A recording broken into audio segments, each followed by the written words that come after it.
Salve meus bons, beleza? Tudo bem com vocês, galera? Hoje a gente vai ter uma super aula sobre Idade Média e feudalismo na Europa. Vamos falar um pouco sobre as características gerais desse período histórico, beleza? Vamos voltar lá no Império Romano. A gente sabe que o Império Romano foi o maior império que já existiu no Ocidente. Ele teve territórios tão grandes que iam da Bretanha, atual Inglaterra, até o Oriente Médio, Macedônia, norte da África, correspondia a todo esse território. Por conta do tamanho, o imperador Teodósio resolveu dividir o império em duas partes para facilitar na hora de governar. A parte verde que vocês estão vendo aqui é o que a gente chama de Império Romano do Ocidente e tinha sua capital na cidade de Roma.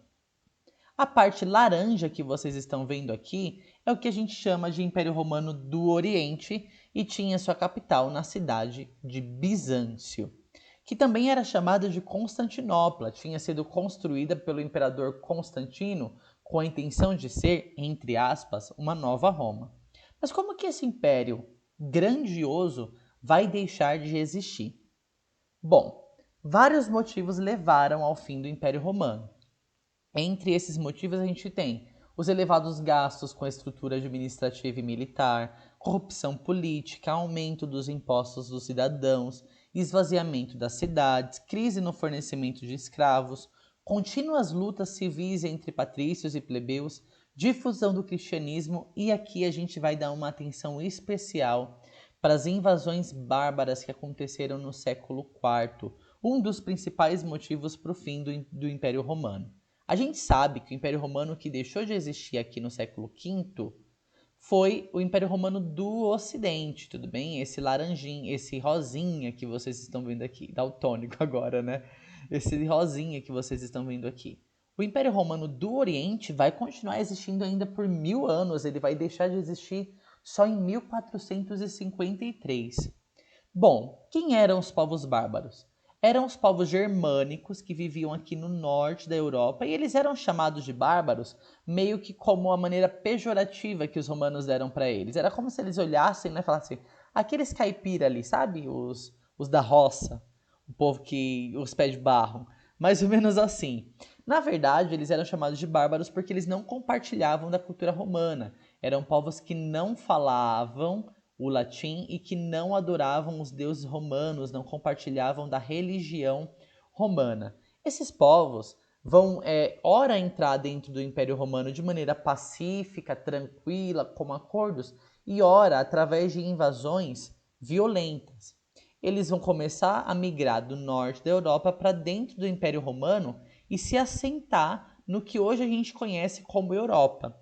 Cada um deles vai conquistar uma dessas regiões que um dia tinha sido governada pelo Império Romano. E é aqui que a gente entra na Idade Média, que inicia logo após o fim do Império Romano do Ocidente.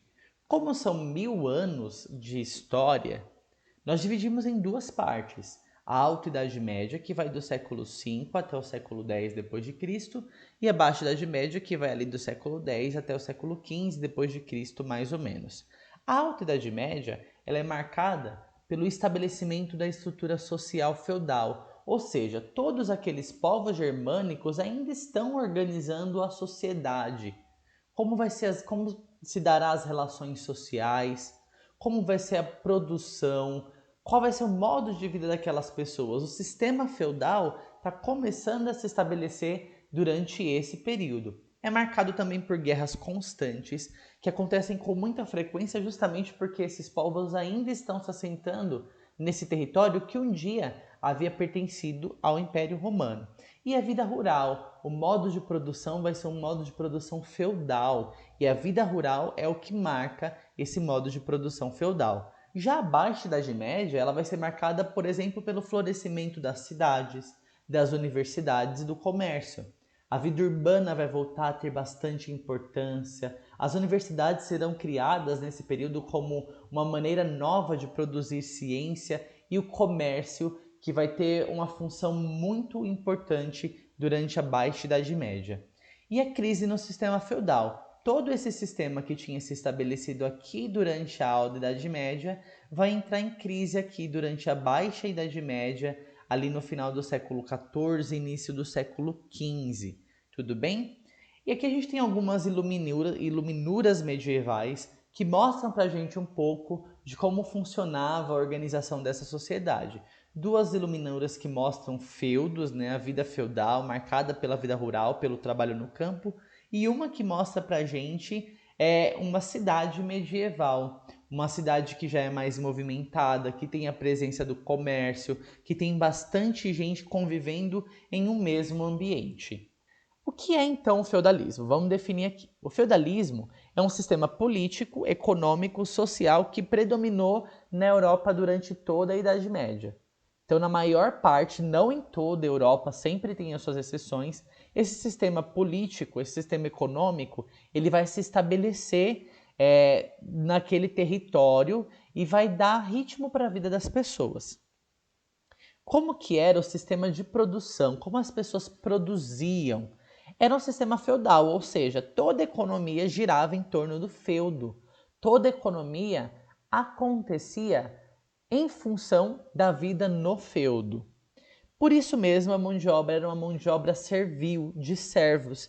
E aí aqui eu coloquei até para vocês um símbolo de diferente, porque o servo não é a mesma coisa que um escravo, tudo bem? O servo ele está preso à terra, ao feudo.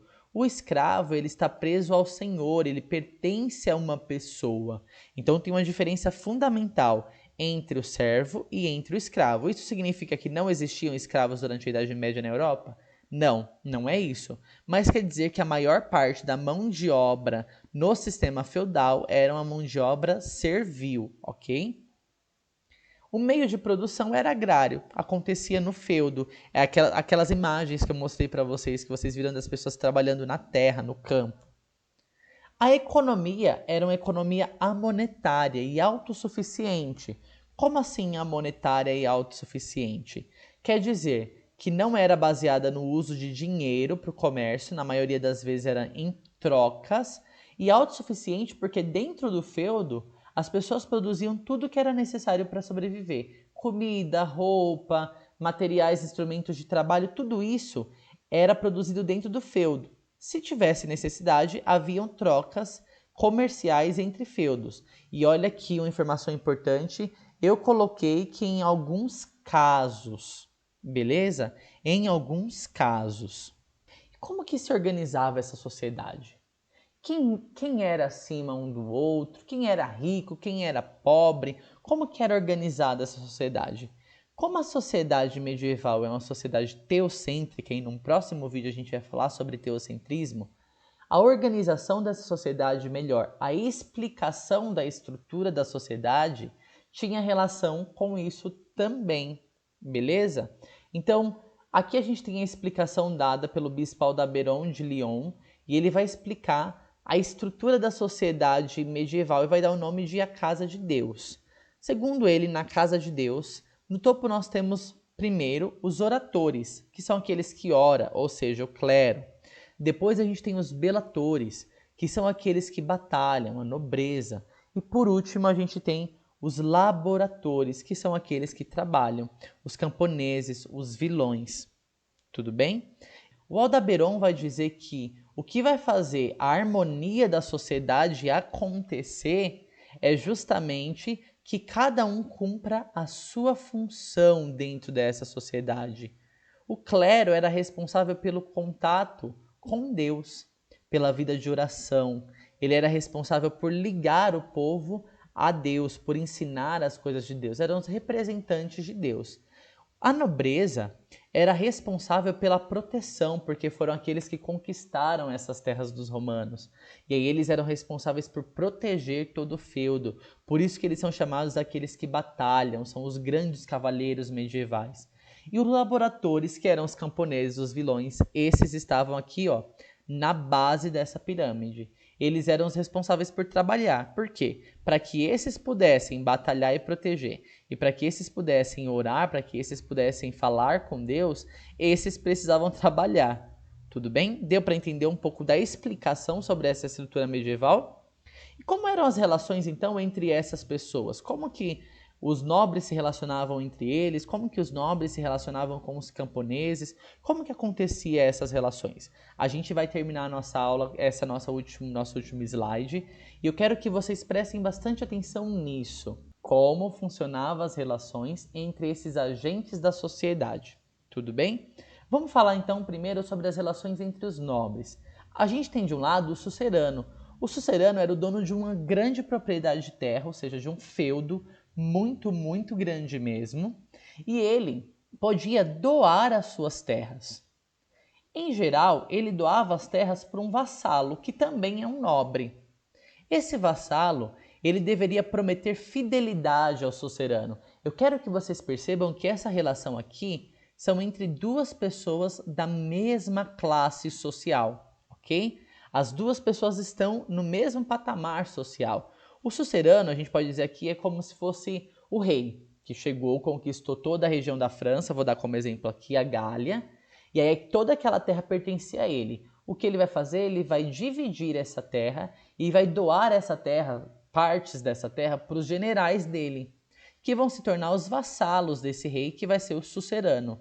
Em troca, esse vassalo ele precisa prometer que vai ser fiel a esse sucerano.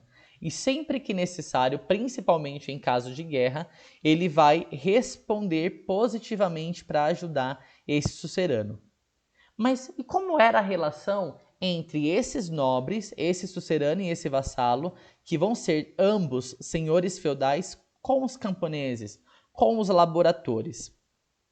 Vamos lá. O senhor feudal é o nobre, o servo, que é o laboratore, é um camponês, um vilão, e como que eles dois vão se relacionar? O senhor feudal, ao invés de doar terras como ele faz aqui para o vassalo, então o sucerano ele doa terras para o vassalo. O senhor feudal ele vai emprestar terras para os servos. Ele empresta as suas terras para que esse cara possa morar lá. Em troca desse empréstimo, entre aspas, que ele faz, esse cara ele deve obediência ao senhor feudal em tudo que ele precisar e o pagamento de impostos por morar naquela terra, por morar dentro do feudo daquele senhor feudal. Então, essas eram as relações. Eu quero que vocês notem que aqui a gente tem uma relação entre um nobre e um laboratore, ok? E um servo. É uma relação, é uma situação de relação aqui em que uma pessoa está naquela organização social acima do outro. E é por isso que esse precisa prometer obediência, enquanto esse fidelidade. Porque a fidelidade, a relação de fidelidade, ela se dá entre pessoas que são iguais, que são pares, ou seja, nobre e nobre. Já entre um nobre e um laboratório, quando não tem paridade aqui, quando um é superior nessa escala social ao outro, este deve obediência ao seu senhor feudal. Eu espero que tenha sido bem claro.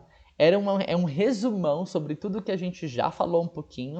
Eu espero que tenha sido bem claro e que tenha ajudado vocês sobre isso. Vai ter mais um vídeo ainda sobre Idade Média. A gente vai falar sobre o final ou sobre quando essa estrutura toda começa a se desorganizar e sobre a Alta Idade Média. Tudo bem? Nós nos vemos mais pra frente. Foi um prazer inenarrável encontrar cada um de vocês. Bebam água, mantenham-se hidratados e até mais. Tchau, tchau!